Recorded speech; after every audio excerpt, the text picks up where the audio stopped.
পদপ্রার্থী বিশ্বনাথের মাটির মানুষের নেতা জননেতা হিজাবুদ্দিন সিদ্দিকী, জননেতা হিজাবুদ্দিন সিদ্দিকী।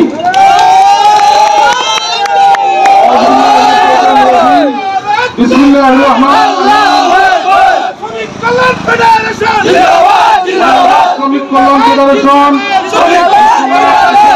ও পৌরসভার উদ্যোগে আন্তর্জাতিক শ্রমিক দিবস উপলক্ষে আয়োজিত এলি পরবর্তী সমাবেশের সংগ্রামী সভাপতি, বাংলাদেশ শ্রমিক কল্যাণ ফেডারেশন বিশ্বনাথ উপজেলা শাখার সভাপতি জনাব মোহাম্মদ আলী, উপস্থিত আজকের সম্মানিত প্রধান অতিথি সিলেট 2 বিশ্বনাথ উসমানীনগরের আগামী দিনের কান্ডারি, বিশ্বনাথ উসমানীনগর আসনের আগামী দিনের সম্ভাব্য সংসদ সদস্য পদপ্রার্থী, বিশিষ্ট শিক্ষাবিদ, বিশিষ্ট সমাজসেবী জননেতা অধ্যাপক আব্দুল হান্নান সাহেব, উপস্থিত সংগ্রামী নেতৃবৃন্দ, সংগ্রামী শ্রমজীবী বন্ধুগণ, সংগ্রামী বিশ্বনাথবাসী, আসসালামু আলাইকুম ওয়া রাহমাতুল্লাহি ওয়া বারাকাতুহু।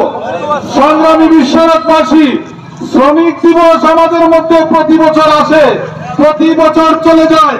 আমাদের অঙ্গীকার, আমাদের বক্তব্য সবসময় ক্লিয়ার যে শ্রমজীবী মানুষের কাঁধে ভর করে আমাদের সকল কার্যক্রম আমরা